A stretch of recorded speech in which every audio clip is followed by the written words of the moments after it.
Pasar Kapasan Surabaya mendadak gempar.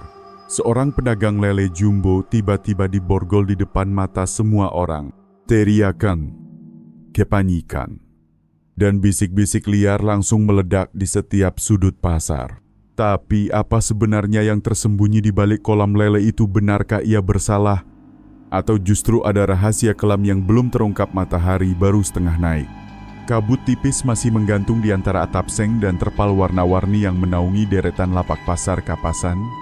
Udara pagi itu lembab, memadukan aroma sayur mayur, tanah basah, dan amis ikan yang menusuk hidung. Namun bagi para pedagang dan pembeli, bau itu bukan gangguan melainkan tanda bahwa kehidupan di pasar tradisional Surabaya tak pernah berhenti berdenyut. Suara para penjual bersahutan bagai orkestra yang kacau tapi akrab panggilan pembeli. Tawar-menawar dan tawa lepas bergema di lorong-lorong sempit. Di sisi timur pasar, dekat saluran air kecil yang mengalir malas menuju Sungai Jagir, lapak ikan milik Yulis, Bintarti sudah jadi pusat perhatian sejak subuh. Perempuan parubaya itu dikenal semua orang sebagai janda lele jumbo. Julukan itu bukan hinaan, justru kebanggaan. Karena memang lele jualannya luar biasa besar. Setiap hari, ember-ember besar di depannya penuh dengan ikan yang panjangnya hampir menyamai lengan anak kecil. Kulit lele-lele itu hitam keunguan dan licin berkilat, berenang pelan di air yang terus diganti. Orang-orang pasar sering heran bagaimana Yulis bisa mendapatkan lele sebesar itu, sementara pedagang lain hanya punya ukuran biasa. Tiap kali ditanya, Yulis hanya menjawab dengan senyum tipis dan suara lembut. Rezeki wis diatur. Bu, mungkin lele saya senang saya doain tiap malam.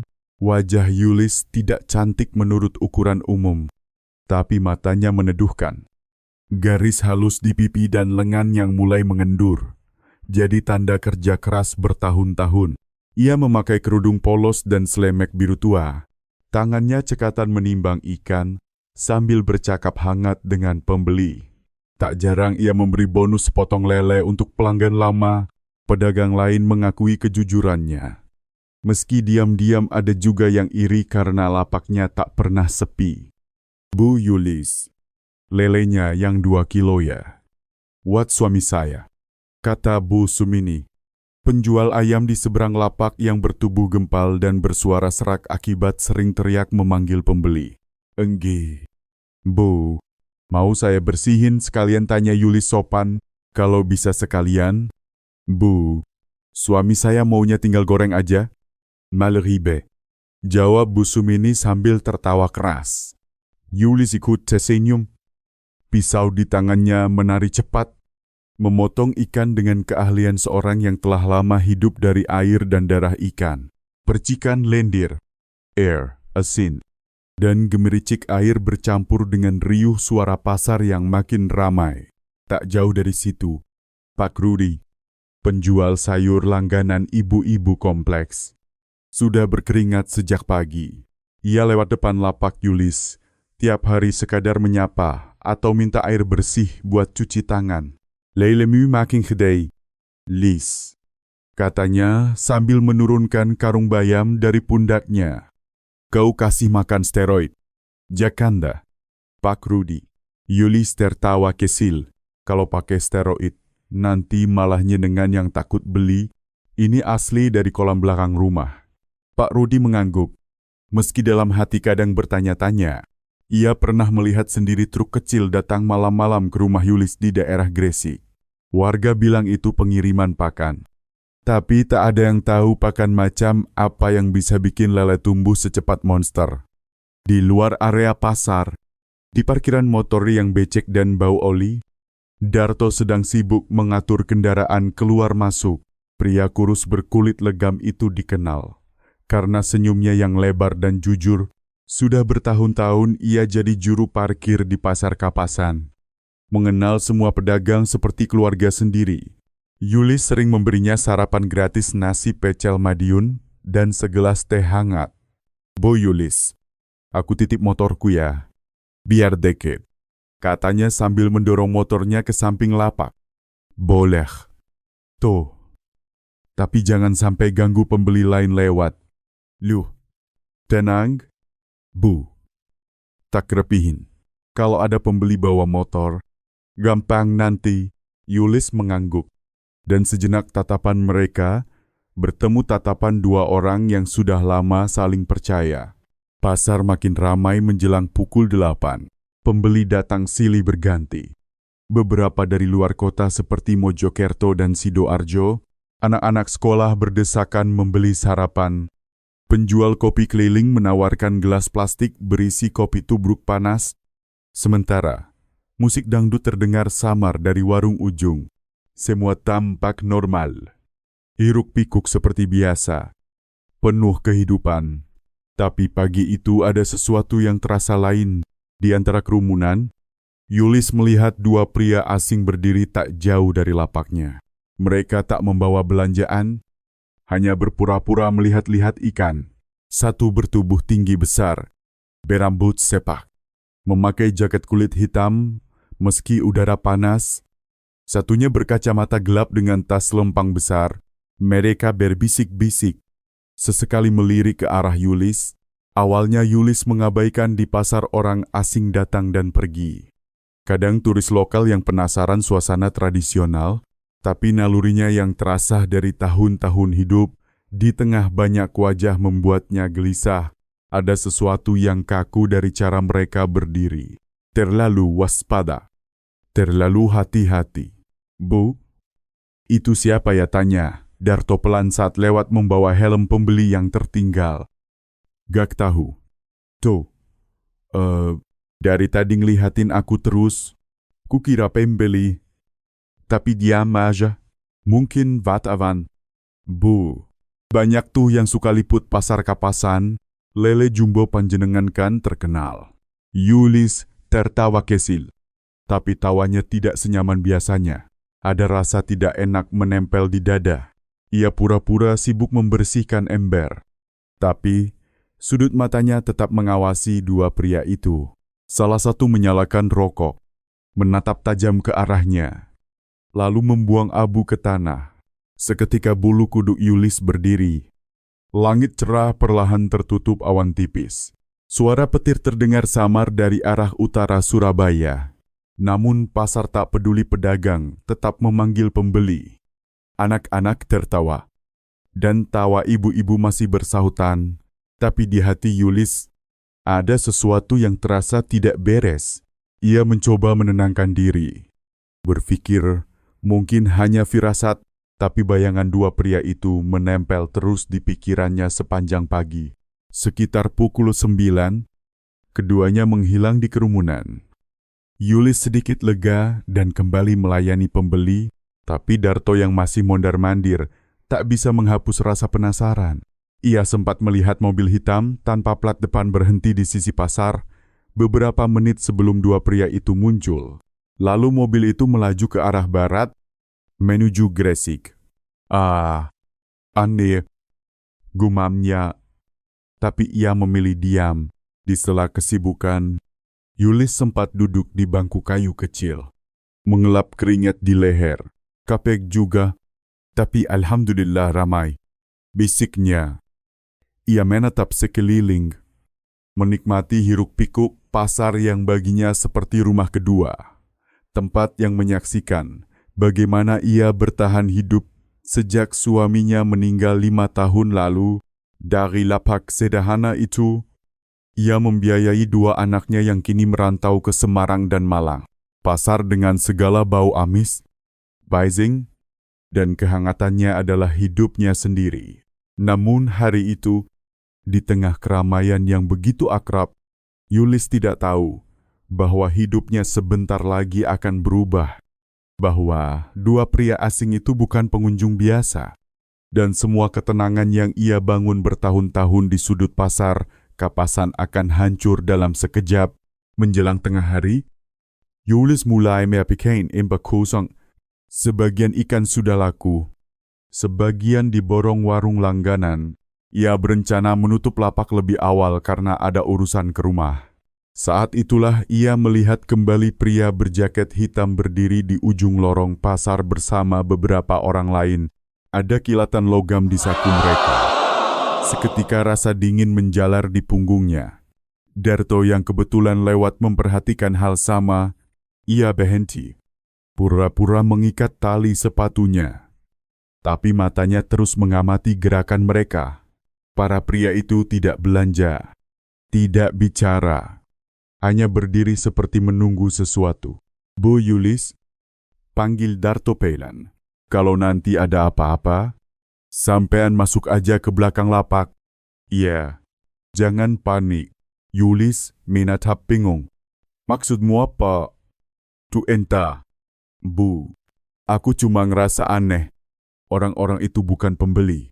Pernah lihat model begini waktu razia di Terminal Wonokromo dulu. Belum sempat Yulis menjawab. Suara sirene terdengar sayup dari kejauhan. Suara itu makin lama makin jelas. Makin dekat. Seluruh pasar mendadak terdiam. Orang-orang menoleh ke arah jalan besar. 2 motor polisi melaju cepat. Diikuti mobil hitam yang berhenti tepat di gerbang pasar Kapasan. Belum ada yang tahu siapa yang mereka cari. Yulis membeku. Tangannya menggenggam timbangan yang masih meneteskan air ikan. Darto menatap ke arah kerumunan di pintu pasar. Napasnya tercekat. Suasana yang tadinya riuh tiba-tiba terasa tegang. Pedagang berhenti bicara. Pembeli saling berpandangan. Hanya suara burung di atas atap seng yang masih terdengar.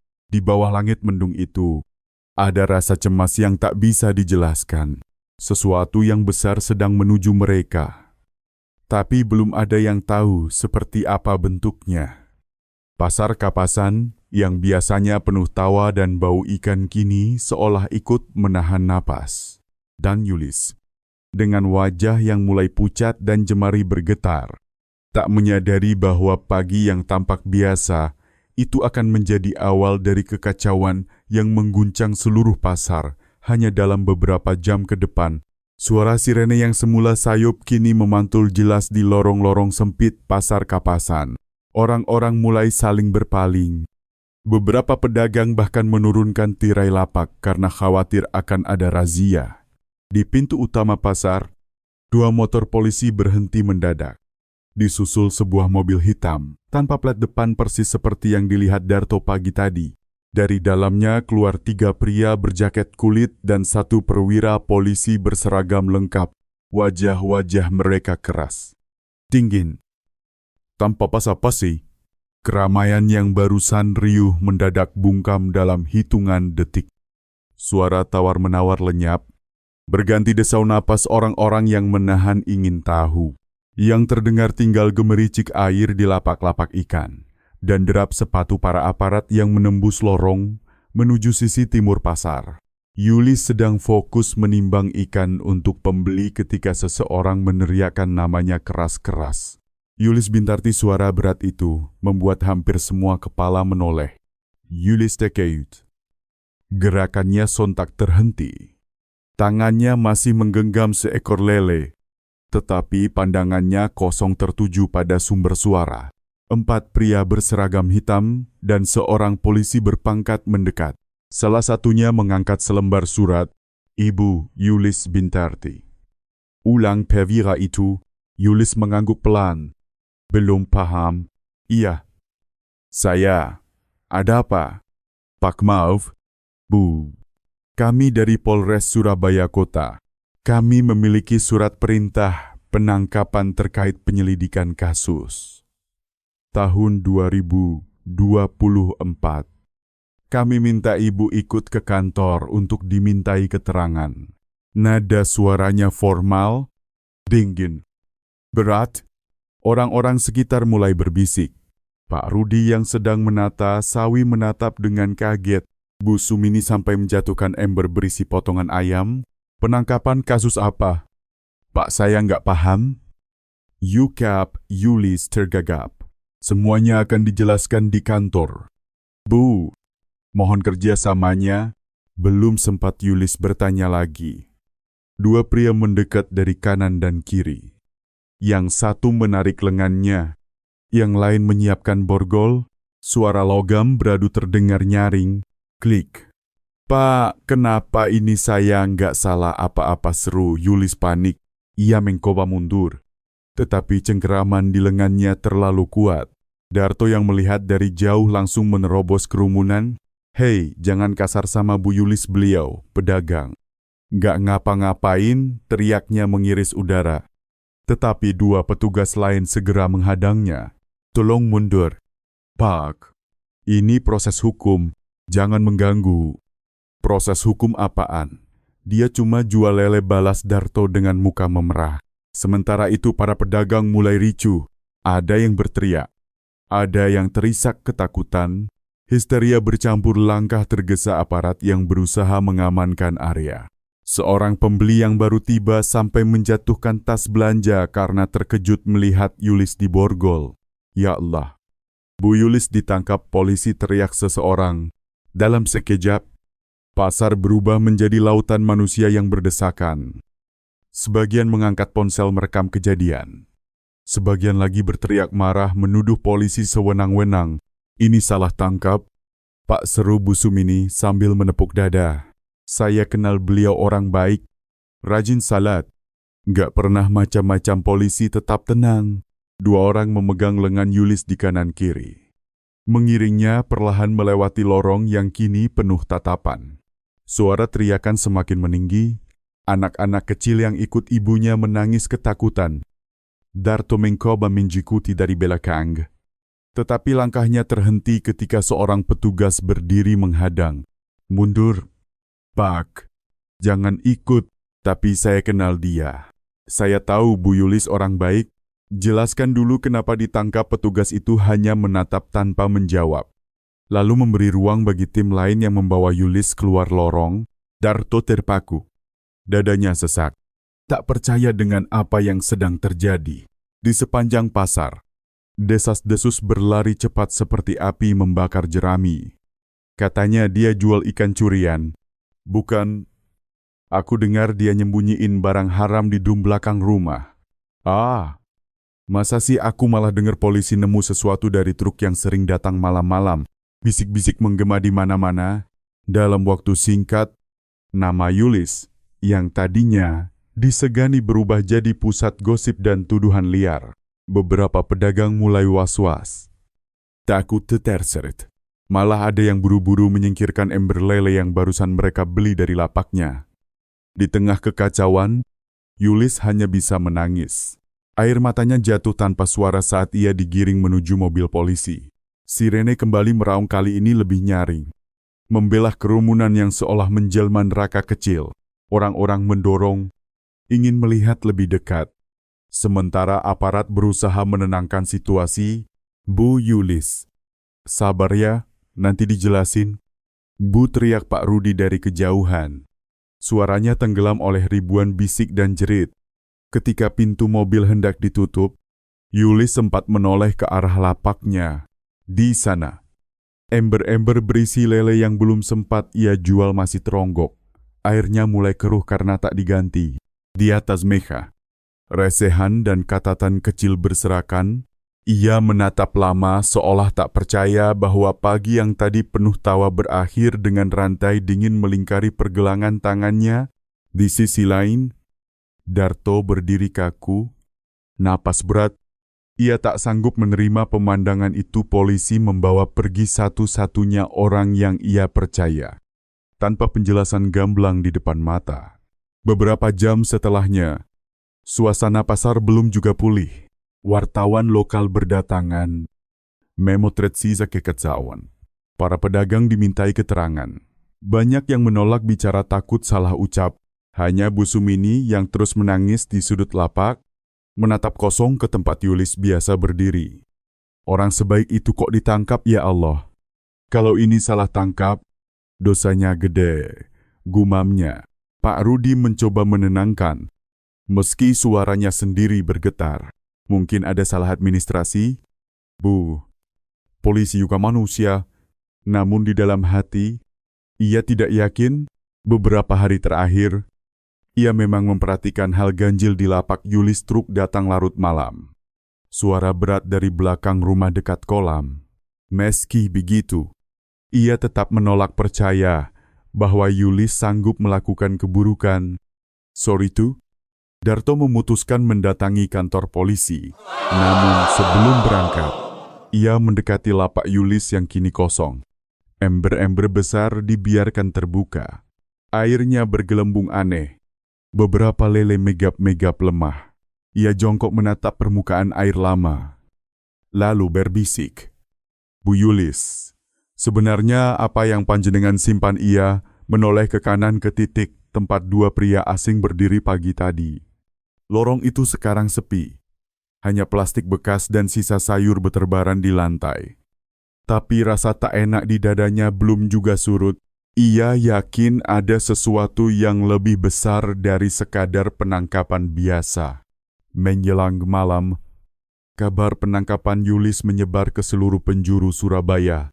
Grup WhatsApp para pedagang penuh foto dan video kejadian. Ada yang menyebut tuduhan berat penyelundupan, pembunuhan, bahkan praktik gelap yang tak berani mereka tulis gamblang. Dunia Yulis yang dulu sederhana berubah jadi badai gosip tak terkendali. Rumahnya kini dijaga petugas, pintu depan disegel, lampu dimatikan. Tetangga hanya berani berbisik di teras masing-masing. Kasihan? Ya, kanda itu. Tapi kalau benar salah, berarti selama ini kita semua ketipu. Di antara semua itu, hanya Darto yang masih yakin Yulis tidak bersalah. Ia menatap langit malam dari depan pasar. Lampu-lampu redup memantul di genangan air. Wajah Yulis saat diborgol terus terbayang mata yang penuh ketakutan. Bukan takutnya orang bersalah, melainkan gentar seorang yang merasa dijebak sesuatu yang tak sanggup ia jelaskan. Keesokan paginya, pasar terasa ganjil, lapak Yulis ditutup garis polisi. Tak ada yang berani mendekat. Sunyi menggantung seperti denyut yang terputus. Para pedagang bekerja tanpa banyak kata. Pembeli datang sebentar, lalu cepat pergi. Darto yang datang lebih pagi berdiri lama di depan lapak itu. Ia masih mendengar gema jeritan Yulis kemarin. Masih membayangkan jemarinya yang bergetar. Ia memejam, menarik napas panjang. Lalu berbisik diri seakan bicara pada bayangan yang belum pergi. "Bukan kamu? Kan? Bu, kamu nggak salah. Kan?" Seakan menjawab, suara samar dari sudut ingatan menyelinap parau. "Lemah. Penuh takut dari siang kemarin, bukan aku." Sumpah bukan aku." Kalimat itu bergaung di kepala Darto. Menembus malam, melekat di benak seperti doa yang tak henti. Ia tahu, satu hal pasti ada sesuatu yang besar sedang ditutup-tutupi. Dan kebenaran itu akan menyeret semua orang di pasar, kapasan kepusaran yang jauh lebih gelap daripada yang dapat mereka bayangkan. Di bawah langit kelam yang mulai disapu gerimis, suara gemericik air dari ember ikan terdengar, seperti ratapan panjang seolah pasar itu sendiri sedang menangis karena kehilangan salah satu nyawanya. Pagi berikutnya, suasana pasar kapasan tak lagi seperti biasa. Lazimnya, sekitar pukul 5, deru obrolan pedagang dan aroma bumbu dapur sudah jadi musik pembuka hari. Tapi kali ini yang terdengar justru bisik-bisik pelan, seperti aliran air mencari celah di sela batu. Setiap sudut pasar menjelma ruang gosip baru, dan tiap mulut punya versinya sendiri tentang penangkapan Yulis. Katanya polisi nemu barang terlarang di lapaknya. Bisik Bu Sumini kepada seorang pembeli yang tampak lebih tertarik mendengar kabar ketimbang memilih ayam. Barang haram, lanjutnya, disembunyiin di bawah kolam lelenya. Pembeli itu melotot tak percaya. "Astaga, masa iya? Bu Yulis itu kan orangnya baik, ramah. Nggak pernah macam-macam." Bu Sumini mengangkat bahu pura-pura tak tahu. Ya, siapa yang ngerti isi hati orang, kadang yang kelihatannya suci, busuk di dalam, tak jauh dari situ. Pak Rudi yang sedang menata, sayuran ikut menimpali obrolan serupa dengan pedagang di sebelahnya. "Aku dengar dari petugas parkir, katanya Yulis itu terseret kasus pembunuhan di wilayah Mojokerto. Korbannya laki-laki muda.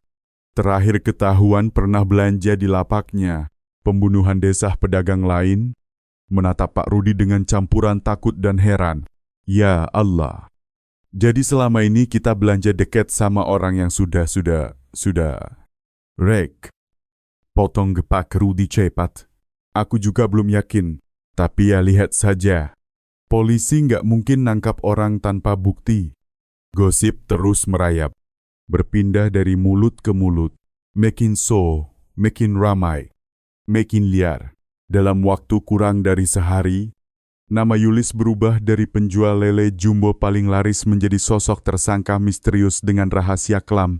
Sementara itu, di sudut pasar yang lebih sepi, Darto duduk di atas motornya, menatap kosong ke arah lapak Yulis yang kini ditutup terpal biru. Ia masih tak percaya dengan apa yang terjadi kemarin. Bayangan saat Yulis diborgol, wajahnya basah air mata, dan kalimat terakhir yang bergetar di bibirnya terus mengiang di kepala. Bukan aku, sumpah bukan aku. Darto mengenal Yulis bukan sehari dua hari. Hampir 5 tahun ia membantu mengangkat ember lele, menata kolam terpal, bahkan kadang makan bareng di warung kopi dekat pasar. Yulis mungkin cerewet, tapi bukan tipe yang licik. Ia jujur, pekerja keras, dan selalu orang pertama yang menolong kalau ada pedagang kesulitan. Karena resah tak karuan, sore harinya Darto memutuskan pergi ke rumah Yulis. Rumah itu tak jauh dari pasar, di ujung gang kecil dengan pagar bambu dan beberapa pot bunga di teras. Biasanya rumah itu ramai oleh suara air dari selang yang dipakai Yulis mencuci kolam lele. Tapi kini sepi. Di depan pintu, garis polisi membentang, "Polisi laini do not cross." Darto menelan ludah, hatinya mencelos, namun rasa ingin tahunya mengalahkan takut. Ia melipir ke sisi rumah, mencari celah untuk mengintip ke dalam lewat jendela yang kacanya sedikit terbuka. Ia melihat ruang tamu berantakan, beberapa piring pecah di lantai, kursi terguling, ember air tumpah dekat dapur. Seolah semalam ada pergulatan di sana. Apa yang sebenarnya terjadi? Lis, gumamnya pelan. Darto bergerak ke belakang rumah. Ia tahu Yulis punya kolam lele besar di situ. Meski ada garis larangan, bagian pagar kayu di sisi kebun bisa dilewati. Ia menunduk melewati semak, melangkah hati-hati. Di belakang, kolam lele tampak kosong. Airnya surut, keruh, dan bau menusuk hidung. Di sisi kiri, Darto melihat sebuah drum besar berwarna biru. Separuh tertimbun tanah. Dari dalamnya keluar bau amis yang aneh, bukan amis ikan biasa, melainkan tajam seperti daging busuk bercampur lumpur. Ia menutup hidung. Astaga! Bau apa ini? Rasa penasaran mengalahkan logika. Darto mengambil ranting kayu panjang, mencongkel tutup drum perlahan. Tutupnya berat, seperti sudah lama tak dibuka. Begitu terbuka, udara dingin dan bau busuk menyergap kuat. Ia mundur spontan, hampir muntah. Di dalam drum, lumpur hitam pekat mengambang, bercampur serpihan plastik dan potongan jaring ikan. Namun di antara lumpur itu, sesuatu membuat darahnya membeku. Sepotong kain yang dikenalnya batik yang sering dipakai Yulis saat di pasar. Ini bajunya. Lis, suaranya tercekat. Ia menyorot lebih dalam, mencari kayalashon, tetapi bau busuk kian menjadi. Dalam senja yang temaram, Darto seperti melihat sesuatu bergerak di bawah lumpur, bentuknya tak jelas, menyerupai jari tangan manusia. Deg! Jantungnya menghentak kencang. Ranting terlepas dari tangan. Ia tersurut beberapa langkah. Ya Allah! Tiba-tiba terdengar ranting patah dari arah kebun. Darto menoleh cepat, tak ada siapa-siapa. Angin sore berembus pelan, menggoyang daun pisang dan bambu. Namun rasanya ada mata yang mengawasinya dari balik pepohonan. Dengan napas tersengal, Darto segera keluar lewat jalan semula. Ia tak berani menoleh lagi.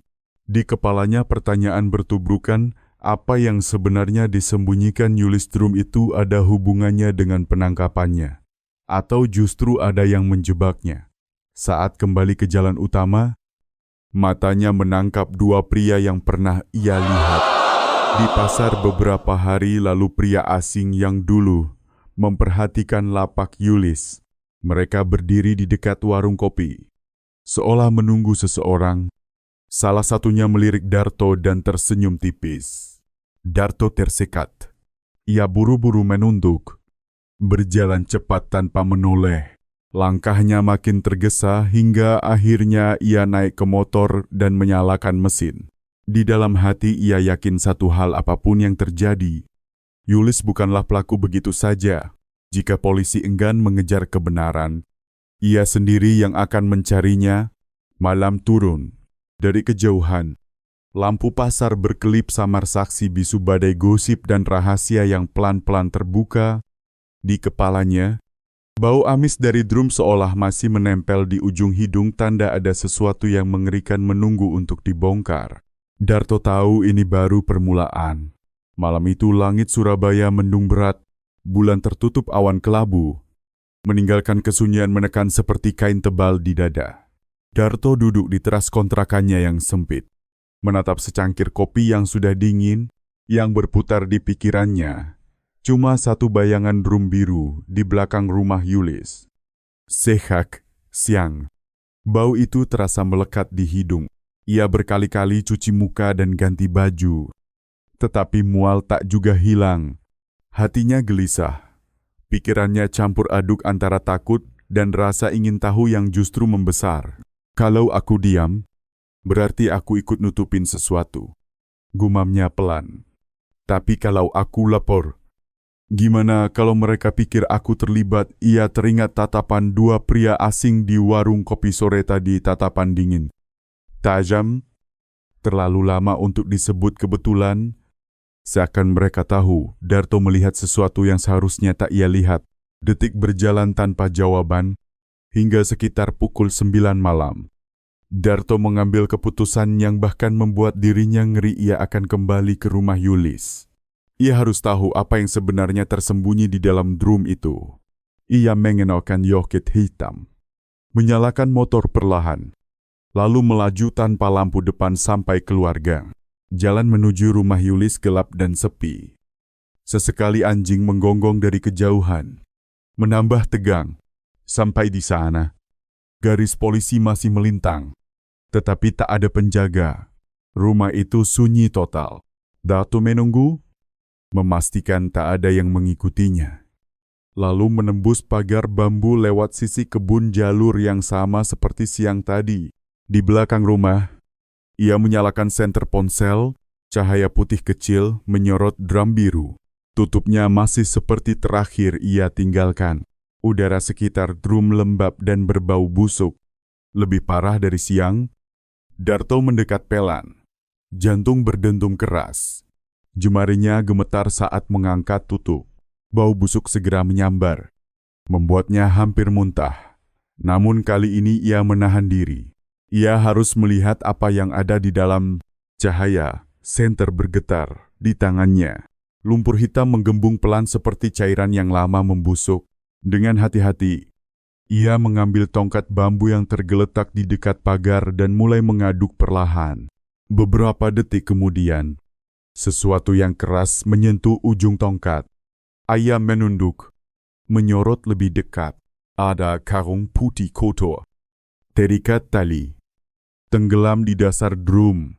Jantung Darto serasa berhenti. Ia menatap karung itu beberapa saat, lalu nekat menarik ujung talinya. Karung itu berat dan licin, penuh lumpur. Bau busuknya menusuk mata. Dengan tangan gemetar, ia membuka ikatan di ujung karung.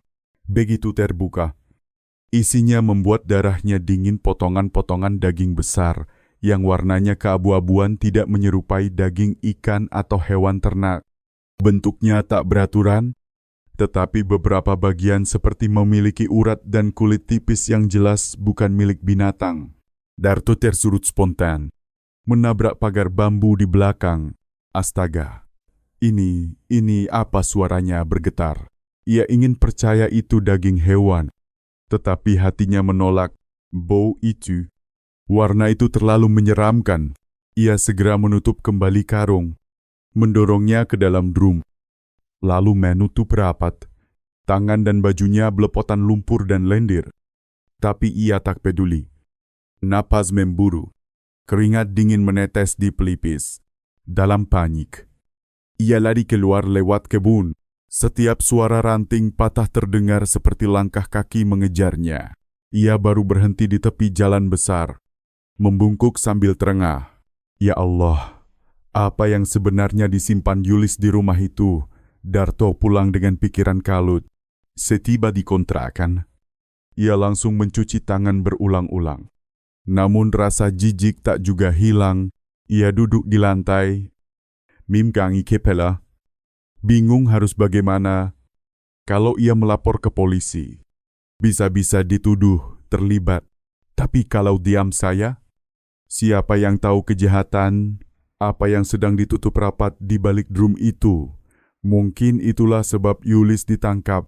Namun jika benar begitu, mengapa ia bersumpah pada Darto bahwa dirinya tidak bersalah?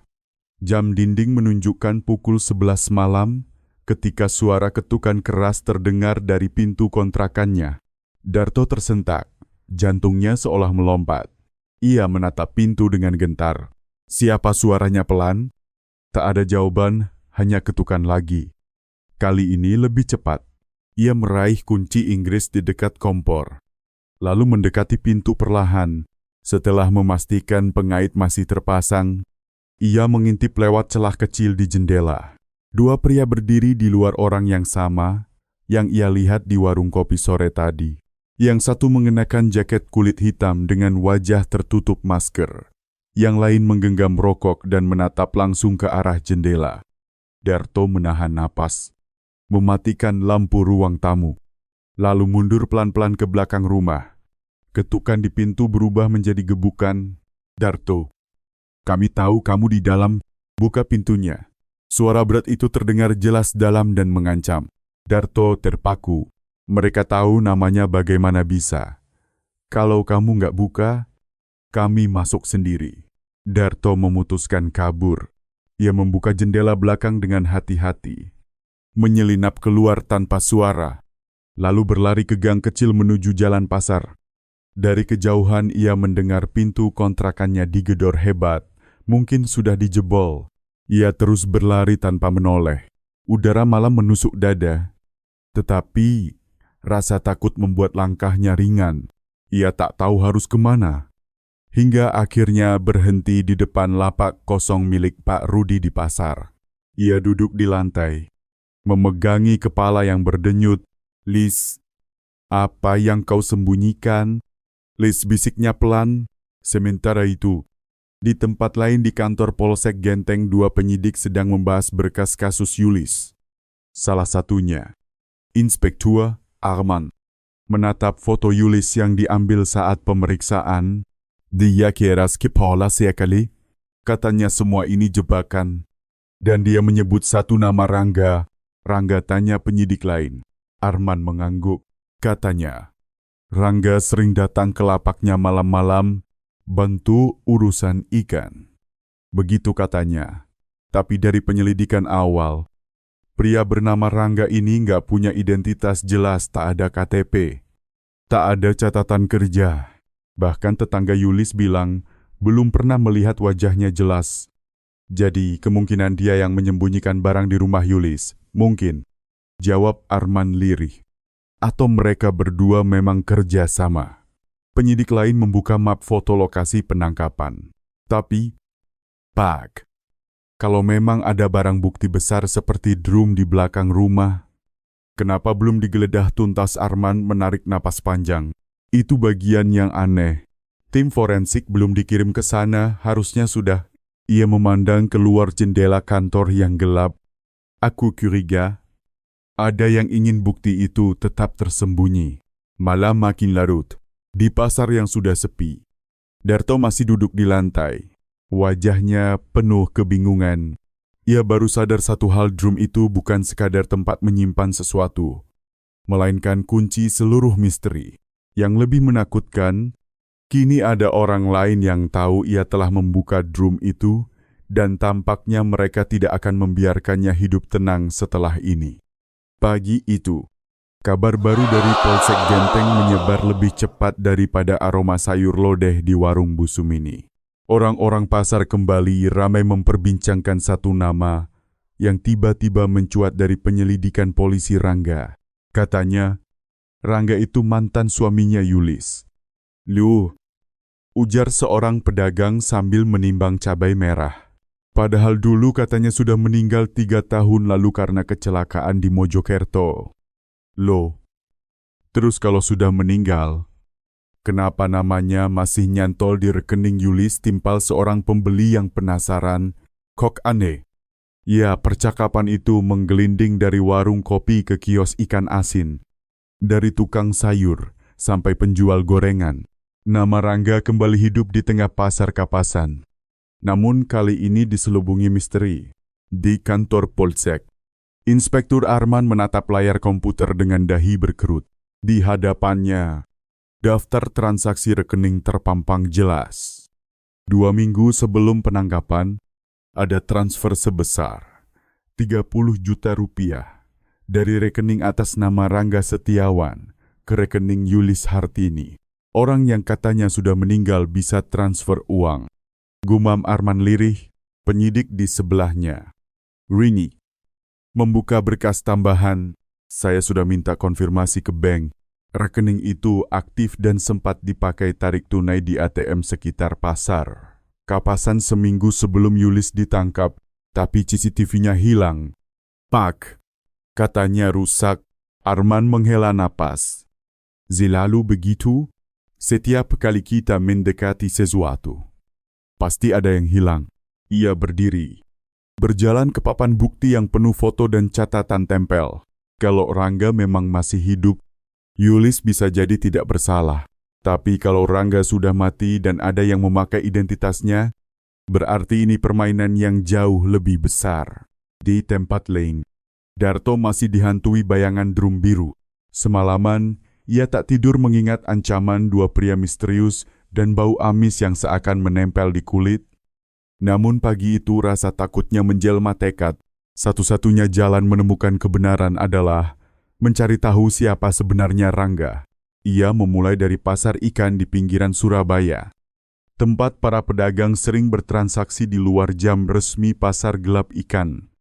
Tempat lele jumbo, sidat, bahkan belut langka berpindah tangan tanpa izin. Darto mengenal seseorang di sana, Bagas, mantan tengkulak yang dulu pernah memasok ikan untuk Yulis dan Rangga. Saat Darto tiba, Bagas sedang menurunkan ember besar berisi ikan dari bak mobil pikap. Pria berkulit gelap dan bertubuh kekar itu selalu menatap curiga ke sekeliling. Lama nggak kelihatan. "Tuh, sapa Bagas datang. Ngapain ke sini?" Darto melirik kanan kiri. Lalu mendekat. "Aku cuma mau nanya soal seseorang." "Siapa Rangga?" Bagas langsung berhenti menata ember. Ia menatap Darto lama.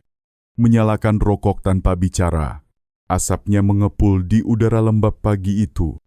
"Nama itu jangan kamu sebut sembarangan," katanya pelan. "Orang-orang di sini gak suka dengar nama itu."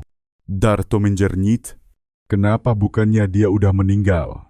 Bagas tertawa pendek. "Getsia, itu kata siapa? Surat kematiannya aja gak pernah jelas. 3 tahun lalu dibilang kecelakaan di Mojokerto. Tapi mayatnya gak pernah ditemukan. Yang dikubur cuma peti kosong."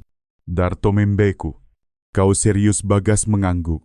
"Setelah itu, Yulis ambil alih bisnisnya. Tapi sebelum Rangga hilang, dia punya proyek besar. Mereka nyebutnya proyek lele. Jumbo Kapasan niatnya. Produksi lele seberat 5 kilo per ekor. Setelah proyek gagal, beberapa pekerjanya ikut menghilang. Pekerja hilang, Darto terkejut. Berapa orang? 3. 2 laki-laki, 1 perempuan. Semua orang yang kerja di kolam belakang rumah Yulis." Darto menelan ludah. Ingatannya langsung melompat pada drum biru di belakang rumah. "Bagas, meandakan suara. Ada desas-desus." Eksperimen mereka bukan cuma soal pakan, tapi cara mempercepat pertumbuhan pakai bahan yang gak seharusnya. Ia menatap tajam. Kau ngerti maksudku? Darto terdiam. Pikirannya berputar cepat. Mungkinkah potongan daging di dalam drum itu bukan berasal dari hewan Rangga masih hidup? Kata Bagas lagi. Nyaris berbisik. Aku lihat dia 2 minggu lalu di gudang lama dekat Sungai Jagir. Tapi jangan cari dia. Tuh, orang yang nyari dia gak pernah balik. Darto bergidik. Tetapi rasa penasarannya telah berubah jadi obsesi. Ia harus tahu siapa Rangga sebenarnya dan apa hubungannya dengan semua ini. Sore harinya, setelah berpisah dengan Bagas, Darto pergi ke warung kopi di tepi pasar tempat orang sering menjual barang bekas. Ia menyodorkan Rp50.000 kepada pemilik warung. Seorang bapak tua bernama Minto. Pak, masih nyimpen foto-foto lama pedagang pasar. Minto mengeluarkan album kusam berisi potret lawas. Darto membalik lembar demi lembar, sampai matanya terpaku pada satu foto yang membuat jantungnya berdetak lebih kencang. Yulis dan seorang pria berambut gondrong berdiri di depan kolam lele besar. Keduanya tersenyum lebar. Dengan spanduk besar di belakang bertuliskan proyek lele jumbo kapasan kolaborasi Rangga Yulis. Di pojok foto, tercetak tanggal 17 Februari 2021. Darto menggenggam foto itu erat. Di bawah kolam tampak bentuk drum biru sama persis seperti yang ada di belakang rumah Yulis sekarang. Nah, itu dulu heboh. Rek, kata Minto tanpa diminta. Katanya mau jadi proyek percontohan dinas perikanan. Tapi entah kenapa tiba-tiba ditutup, orang-orangnya bubar. Kolamnya dikeringin. Setelah itu, Yulis jarang kelihatan bareng suaminya lagi. Darto menatap wajah Rangga dalam foto, senyumnya lebar. Tetapi matanya dingin, seperti menyimpan sesuatu yang tak terucap. Saat hendak mengembalikan foto, Minto berbisik, "Pelan, kau tahu toh, kadang orang yang paling kita percaya justru paling pandai menyembunyikan rahasia." Kalimat itu menghantam pikirannya seperti batu. Ia menyelipkan foto ke saku jaket, lalu melangkah keluar warung. Angin sore terasa dingin, tetapi dadanya panas oleh takut yang aneh. Di kejauhan, lampu-lampu pasar mulai menyala satu persatu. Dari balik bayangan kios setengah tertutup, Darto sempat melihat sosok pria bertopi hitam menatapnya dari jauh. Ia tidak yakin siapa, tetapi firasatnya berkata, satu hal Rangga tahu, ia sedang dicari. Dan entah bagaimana, Darto merasa permainan ini baru memasuki babak yang lebih berbahaya. Pagi itu langit Surabaya berawan, gerimis halus turun di atas kolam lele yang dikelilingi garis polisi. Lumpur yang biasanya menjadi tempat ribuan lele bersembunyi kini berubah menjadi kuburan diam-diam.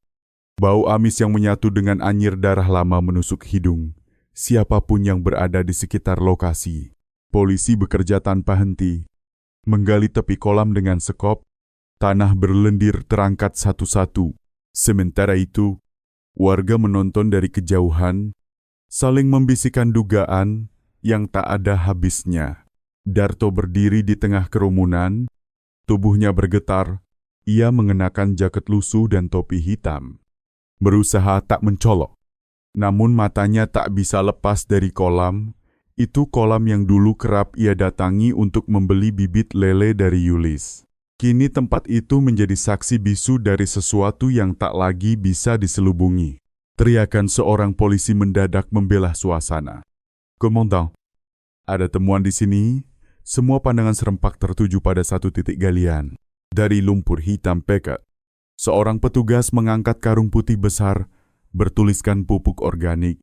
Karung itu sobek di bagian tengah, memperlihatkan sesuatu yang membuat orang-orang tersurut ngeri potongan tulang. Sebagian masih menempel daging yang telah menghitam. Darto menutup mulut, lututnya hampir tak sanggup berdiri.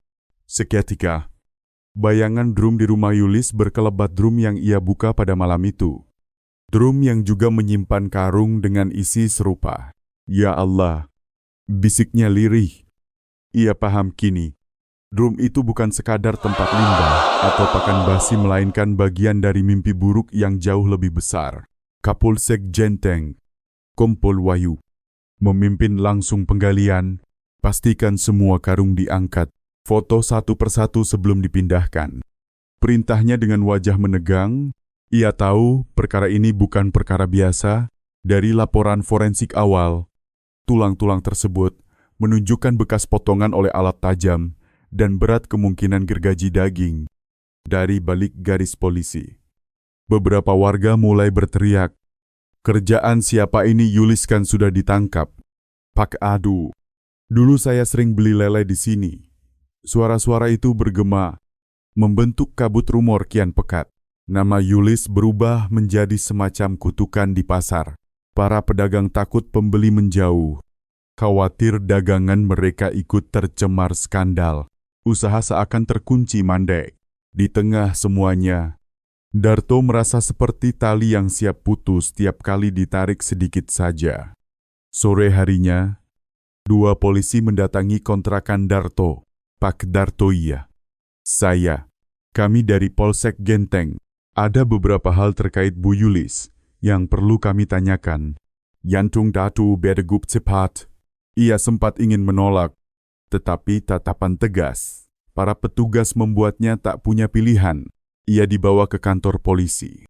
Duduk di ruang berpendingin udara yang justru menambah gugup, Kompol Wahyu membuka berkas di hadapannya.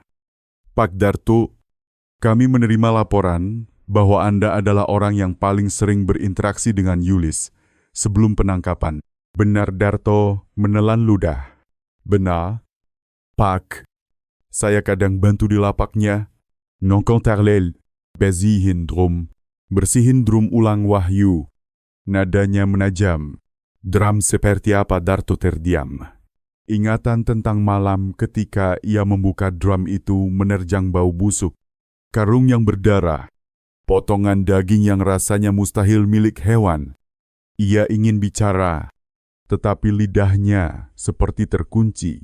"Pak Darto," lanjut Wahyu. Suaranya tetap lembut namun menghujam.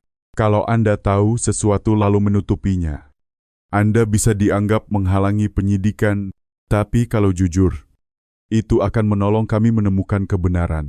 Darto memandangi meja, tangannya gemetar. Ia merasa diri seperti ikan yang sudah terkait kail.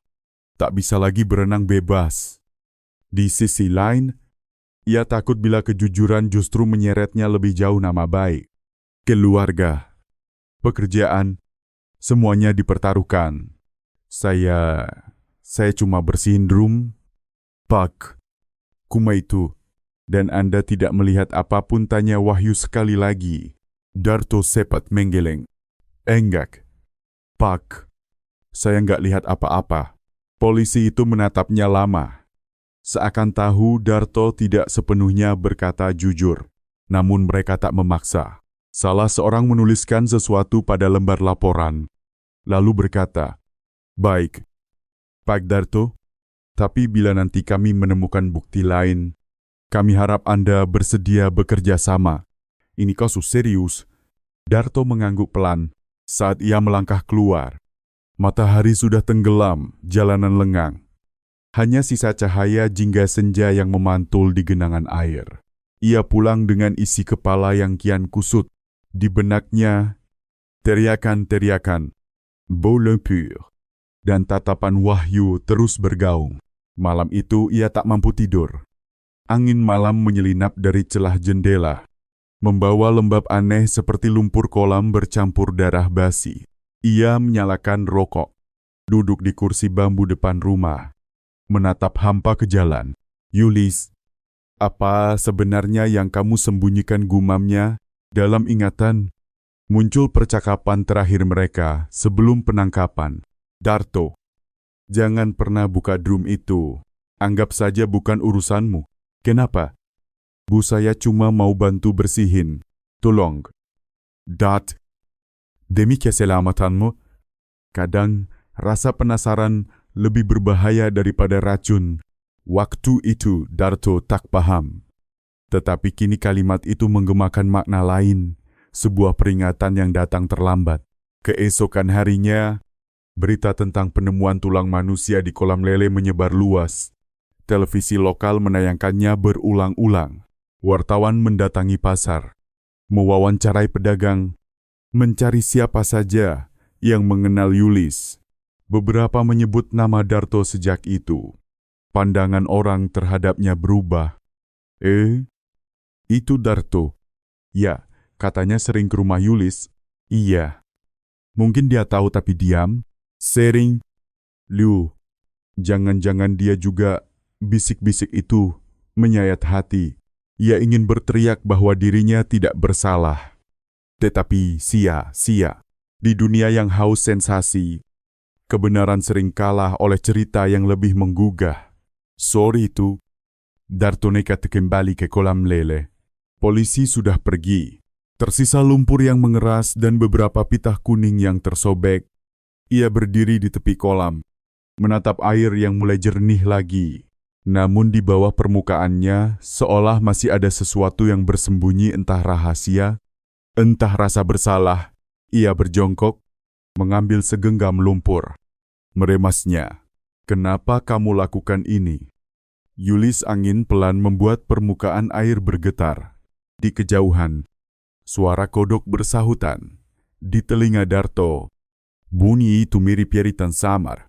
Ia merasa seolah ada mata yang mengintip dari balik lumpur.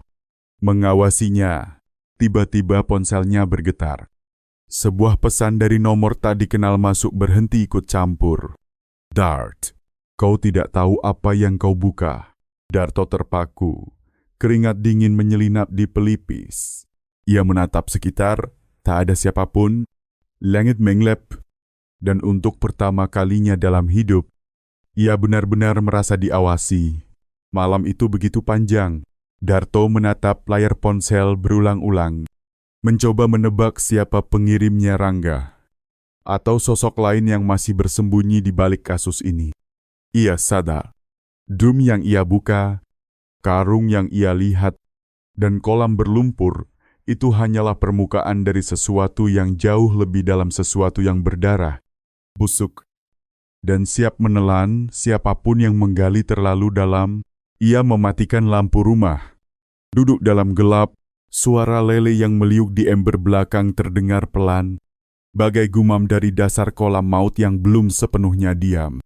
Di sela kesunyian itu, Darto tahu satu hal, kebenaran sedang mengintainya dari balik lumpur dan darah. Ruang interogasi Polsek Jenteng malam itu senyap. Lampu neon di langit-langit memantulkan cahaya putih dingin pada dinding abu-abu kusam. Di tengah ruangan, Yulis duduk dengan wajah pucat, kedua tangannya bergetar di atas meja, rambutnya berantakan. Matanya sembab karena kurang tidur. Di hadapannya, kompol Wahyu dan seorang penyidik perempuan bersiap dengan perekam sudah menyala. Baik, Bu Yulis, kata Wahyu tenang namun tegas. Kami ingin mendengar langsung dari Ibu. Apa hubungan Ibu dengan drum-drum yang ditemukan di rumah dan di kolam lele? Yulis menelan ludah, lalu menunduk.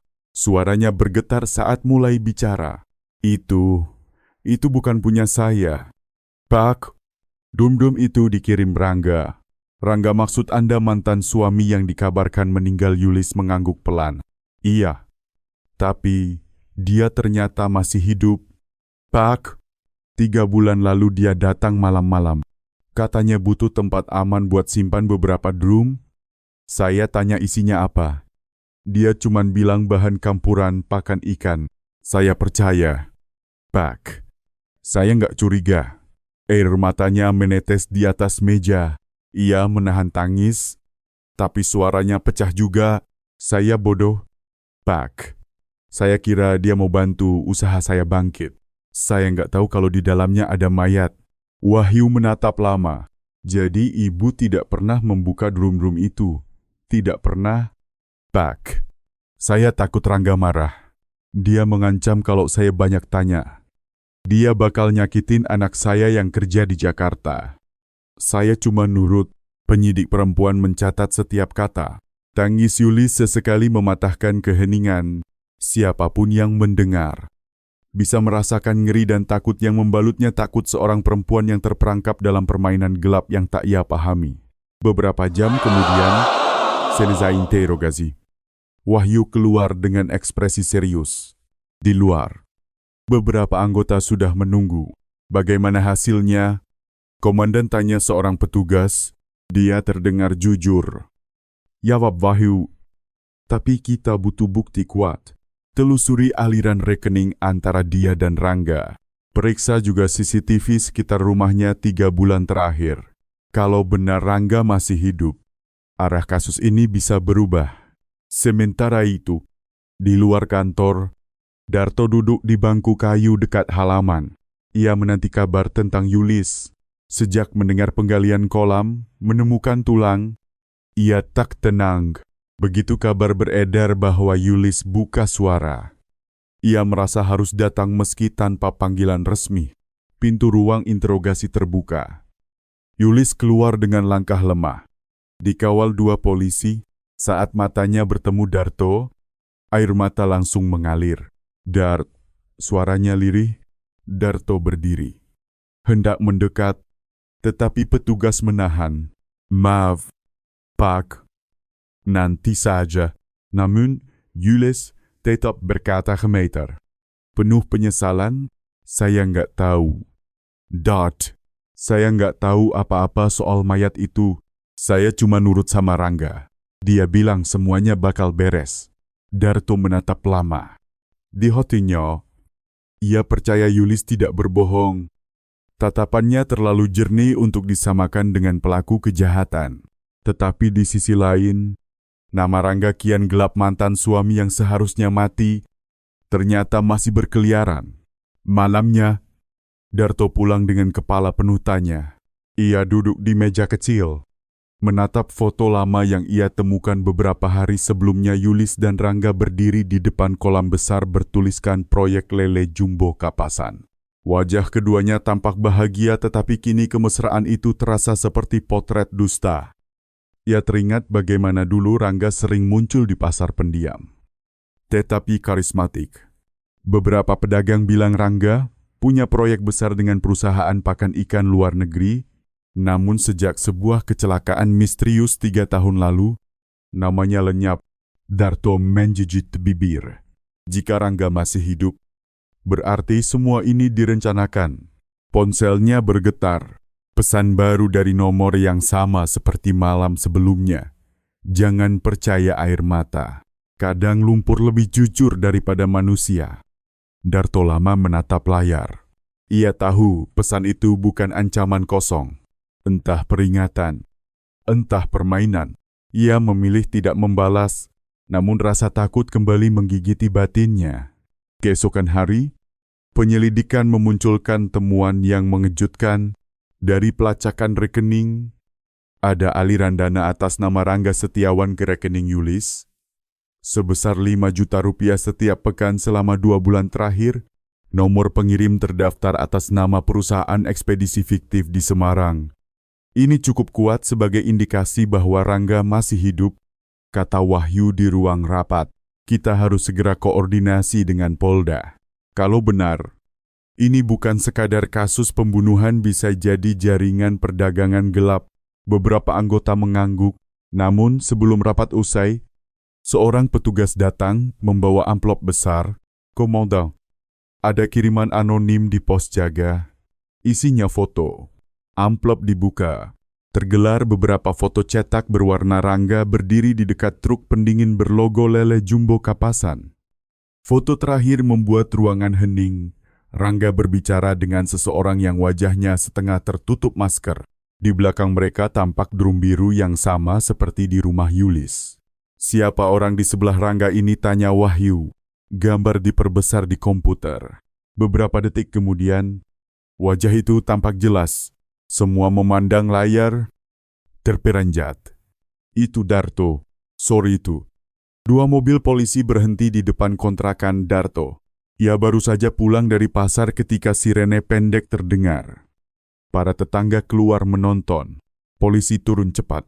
Pak Darto, Mohon ikut kami ke kantor untuk pemeriksaan tambahan. Darto terpaku. Kenapa? Pak, saya kan sudah kasih keterangan. Kami hanya perlu klarifikasi beberapa hal. Ujar Wahyu dengan nada netral. Namun dari sorot matanya, Darto paham situasinya tidak sesederhana itu. Di kantor polisi, foto-foto itu diletakkan di depannya. Ini Anda, kan tanya Wahyu. Darto menatap lama, tubuhnya menegang.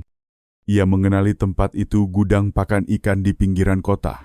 Ia memang pernah ke sana, tetapi hanya mengantar drum kosong atas permintaan Yulis beberapa bulan lalu. Iya, Pak, itu saya. Tapi saya cuma bantu angkut drum. Saya nggak tahu isinya apa. Dan Anda tidak tahu kalau pria di sebelah Anda itu Rangga enggak?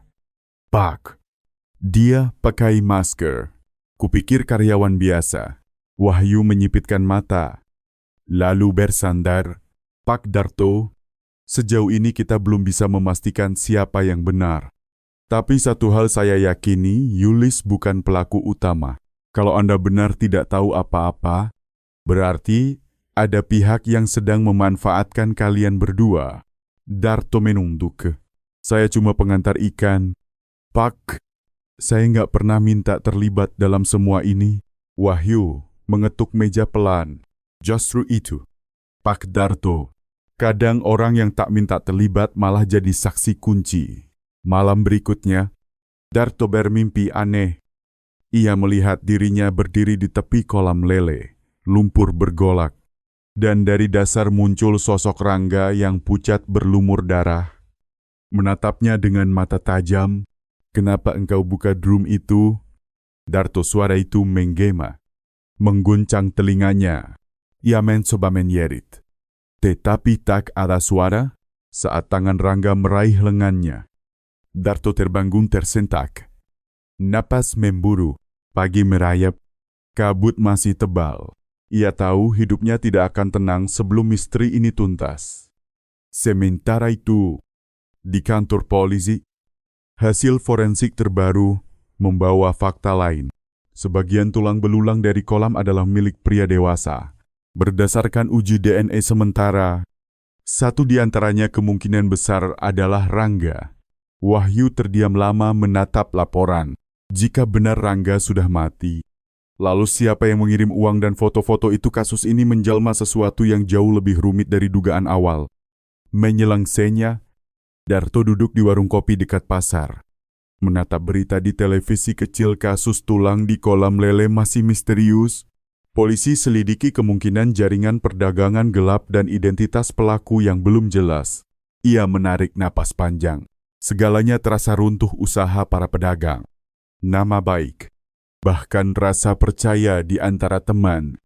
Namun di balik reruntuhan itu, satu hal masih menyala di dadanya, kebenaran harus ditemukan.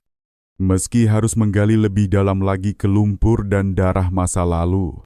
Dan di sanalah kisah ini untuk sementara berhenti di persimpangan antara dosa, penyesalan, dan kebenaran yang masih terkubur